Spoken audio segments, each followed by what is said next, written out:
It's the Brad and John Show. Brad and John Show for Thursday, August 21st. This is the B block, which means we start right around 7:20, but we're late as usual. And this is where I go into my Brad's top three. John, are you ready? I don't know. I heard due to an AI video that Brad is a mess. It's time for And Brad's speaking top of AI, three. it's time for Brad's top three. Oh, you did a duet there because you sang right over the top of it. Okay, number three. You ready for number three, John? Yeah, give it to us, Brad. Okay, here we go. It's number three. I have three words, and I'm going to say my three words, and then John is going to tell me the story that I'm referring to. You ready? Yes. They got fired.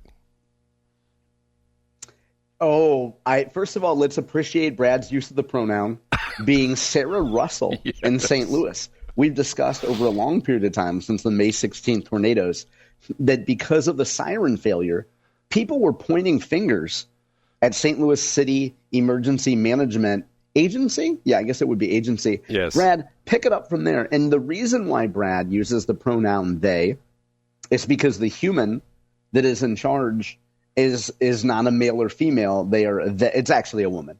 But to be respectful, we're going to call her they. And Brad, you say they got fired. Tell us about it.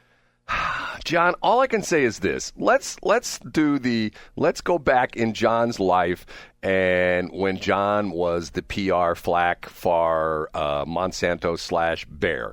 Okay, let's say some employee of Monsanto Bayer made an incredible, huge error. They were negligent in their duties. How long, and let's say it happened on a Tuesday, and I won't give a date. Let's just say it happened on a Tuesday, and it garnered national attention for the error in the way that the Monsanto/Bayer employee did not do their job. How long would that person be employed by said company?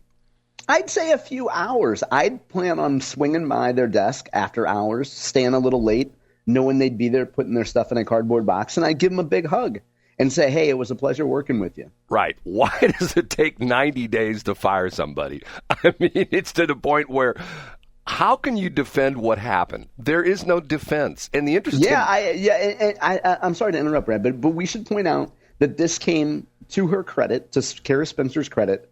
This comes immediately on the heels of a report put together by Carmody McDonald, the law firm, to assess blame here. And in Cara Spencer's defense, Brad, when this happens, I think it's pretty easy for Cara to say, okay, Miss Russell or human Russell, we're going to wait until the report comes out and then we'll see what happens. So in Cara's defense, you wait to see what the report says. But John, you're making my point. Why did they spend money on a law firm when that would be like if you like let's give an example. You're in a parking lot and there's 50 people standing there. And they're all watching a woman or a guy, could be either one, back their car into a parking space, not hit one, not two, but three, but four cars. And all 50 people see that. Why would you need to hire a law firm to essentially say, do you think this person actually backed into these four cars? When you have, in our case, you have the entire St. Louis area that's witness to the fact that this lady screwed up big time. Why would you have... I get, Brad, I get your point. I would also point out that maybe the city thinks that if they had fired Miss Russell or person Russell a little bit early, humanoid Russell would probably sue and say, I was sued before an internal report was even completed. You get what I'm saying? Well, you know she's going to do that anyway. I mean, so what difference does it make? But I mean, the city's on better grounds if they say we did a thorough investigation with a venerated law firm. I get your point, though, Brad. And definitely if it was private sector, that person would be gone right away. Right. And the other issue came out is the fact that once the law firm got into this, there was another interesting part of the article I read that there was some compliance thing that they hadn't been done for a long time. And like within days of her being put on leave, the compliance was done. Now, why is that? Think about that for a minute.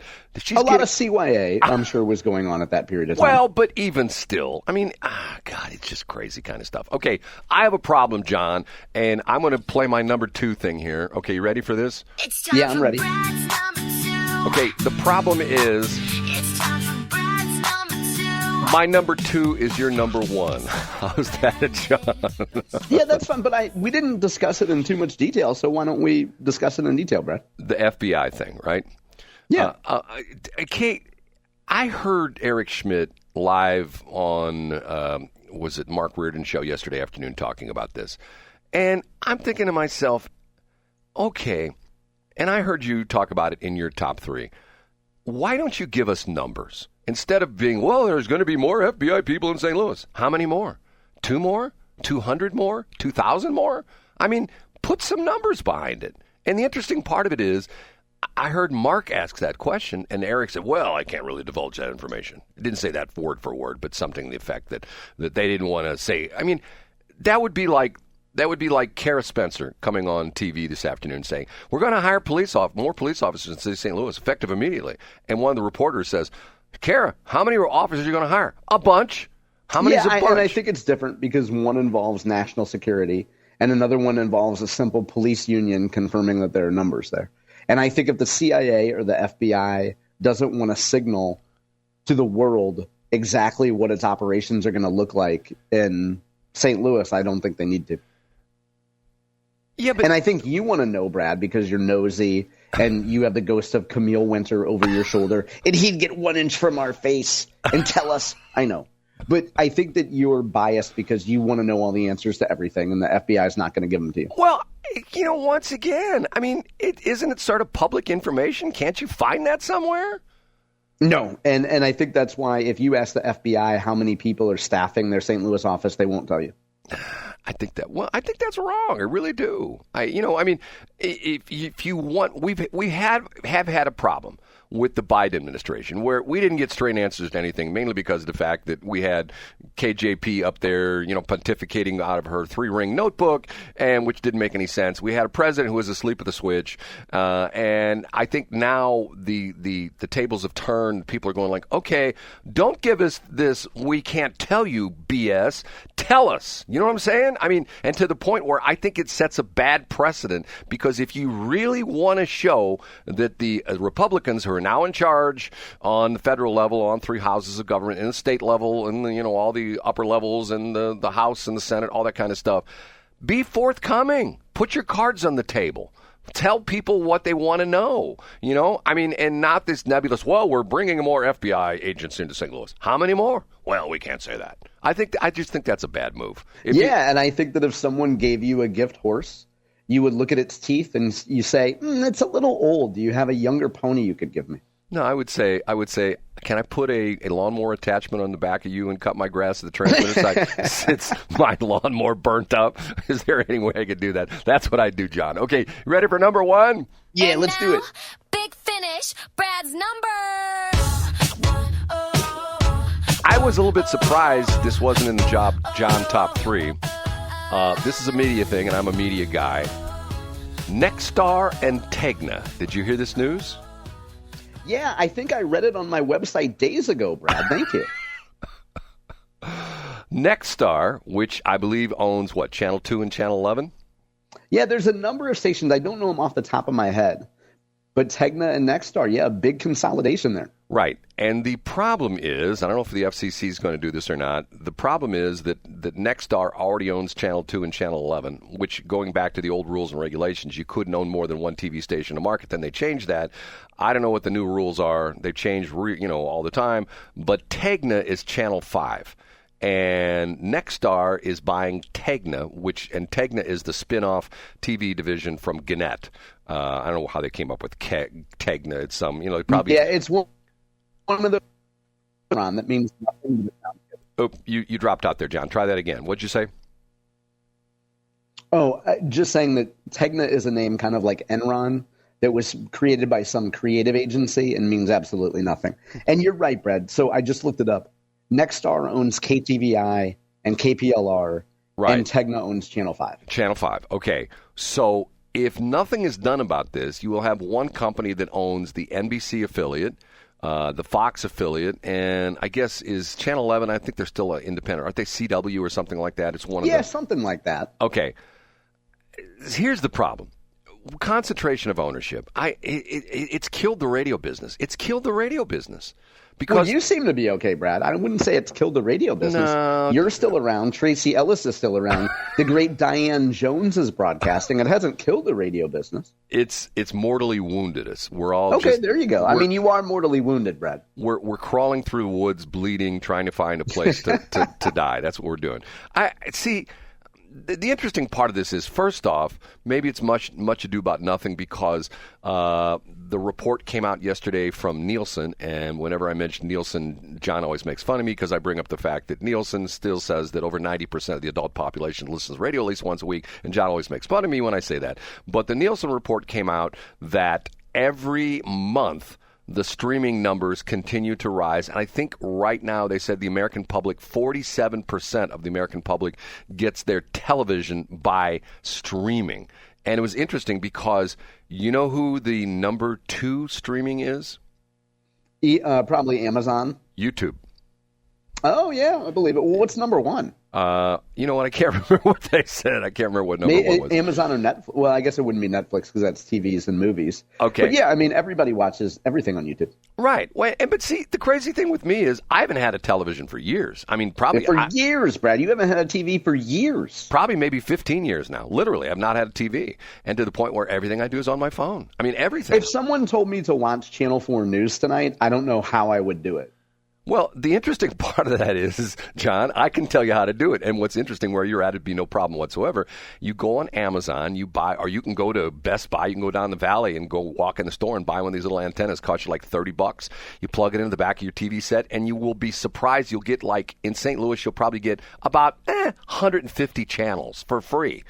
If you just plug that in the back of your TV. Wow, okay. Okay, so it's super simple. I mean, nothing to it. Matter of fact, I have turned, I don't know how many people onto this. I'd go like, just go buy one of these antennas. Matter of fact, I think there's a couple of them on Amazon. You get for like $15, and they look like sort of a flat panel with a cord on it. You plug it into your antenna jack on the back of your TV set. I'm definitely not going through that effort at all. You want me to get you one? You want me to come by and put it on? No, I would put it in a box. I'd say thanks, and then you'd ask me about it months later, and I'd say, oh, yeah, it's working great, Brad. Everybody loves it, and I would never touch it. I don't have time for that. Okay, John. You don't have time to save money. Okay, you're Mr. How would I save money? What would I do? Sit around watching Whistling Diesel instead of trying to sell ads? No. Here's what would happen. Tomorrow, John will come on the show and say, Brad, you're not going to believe it, but I watched the Hedge Eye report, and they talked about this new technology. Where I have an app for that on my phone. I wouldn't watch it on television. Where you can plug in this little $30 accessory in the back of your TV set, and you get like 150 channels. And Nielsen says that 117% of the country uses it to watch Inside Radio Today. It's amazing.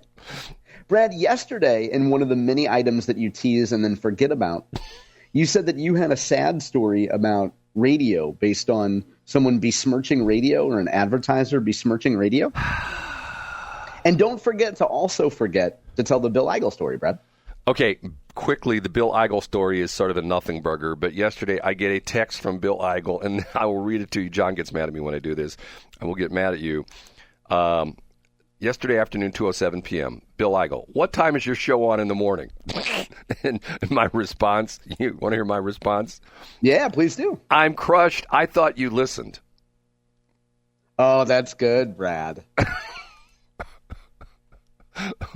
See, the interview yesterday with Mike Elam, which was somewhat interesting, and if you know what we're talking about, I had it as one of my top 3. John was like, oh, I had that last week. The fact that Steve Ellman may be revisiting his decision to not run for re-election. Which was big news last week. Everybody was talking about it last week. You're right, Brad. Which would really throw a monkey wrench into the works. And then we'd have a situation where maybe we would have to call Bill Eigel again and say, hey, Bill, now that you're not going to run for county executive, what are you going to do now? You know, because I think Mike Elam did a very good dissertation on Bill Eigel yesterday when he said that Bill Eigel is like a Josh Hawley kind of guy, that he doesn't really care about local politics. He cares about statewide and national politics, and ultimately he probably wants to run for U.S. Congress or something like that. And to me, I even said it. Remember, I think when I interviewed her, I even said to him, I said, Bill, isn't this a step down for you? I mean, here you almost made it into the Republican candidacy to run for governor. and you're just going to essentially say, I'm going to be county executive of St. Charles County. Isn't that like saying, I'd like to play for the Dodgers, and, I've been recruited by the Padres, but I think I just want to go out to O'Fallon and play with the Hooters out there play at Mike Carter's CarShield Field. Right, that's what I want to do. And people go like, well, hold it, you've been recruited by the Dodgers and the Padres, and you just want to play out in O'Fallon with the college kids playing hard wooden bat baseball? Yeah, that's all I really want to do. What am I going to say? Okay, are we done with that, John? I think we are, Brad. And, as you point out, Bill is, I think Bill's one of those guys we could have on anytime, Brad. Yeah, but you get mad every time I call him. No, I don't. Yesterday, I figured it wouldn't be a good idea to call him because we were going to have Elam on. But you're welcome to call Eigel anytime, Brad. You know what? Here, I'll do this right now. Public information notice. My phone number is 314-280-8880. That is my phone number, John, correct? I'm not giving out. And by the way, Dick Stratman just wants to know if he can come on. Because he heard that Brian Nieves. And you know what? Are you going to allow him to do a show with Brian Nieves, Brad? I say this right now. You don't like anything we say in the show? Call me. We'll put you on the air. When I used to do the old talk show in Washington with Brian Nieves, the front door of the radio station was open. And we literally said, if you don't like what's being discussed on the show, walk in the door and sit down. And people used to do that. Dick Stratman Sean did it. Bell just got shivers there, Brad. I don't know why. Dick Stratman used to do that all the time. I'd be sitting in the front office, and he'd charge through the front door. I got to get on the air. And he'd go back in the studio and sit down with Brian Nieves. I'm telling you, I'm not making this up. And to the point where me as a guy who is trying to be very open and essentially, pay attention to the lessons I learned from Dr. Camille Winter, I'm trying to be the guy I'm not going to taint the news. I'm not going to essentially say, well, we're not going to talk about that. I'll talk about anything, and anybody Brad, wants to get on the air. I just got a text. Tegna said they just acquired the station. Go ahead and hang up. Bye, John. Okay. It's 7:41. John wants me to move on.